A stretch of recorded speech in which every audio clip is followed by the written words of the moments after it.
মস্ত বিয়া হ'ব আৰু এতিয়া বনগাঁও ফিল্ডখন যেতিয়া হোটেল আছে তাই সেইটো সিহঁতে চিন্তা কৰা নাই আৰু সিহঁতে মৰিব এতিয়া মানুহ অভাৰ হৈ যাব বনগাঁও ফিল্ডখন বনগাঁও ফিল্টাৰ তাত কৰি এখন বিবাহ ভৱনে ল হয়নে নহয় এটা আছে তো এটা বিয়া ভৱন দুটা আছে এইটো মেডিচিন এটা আছে আৰু সেইটো স্কুলৰ ওচৰতে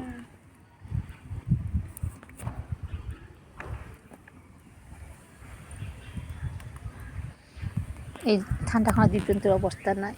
বিলাই নাইকিয়া হৈছে সিহঁতৰ কি সুন্দৰভাৱে মাত কৰি আছে দুই টাপত এটা আমাৰ বগামূলা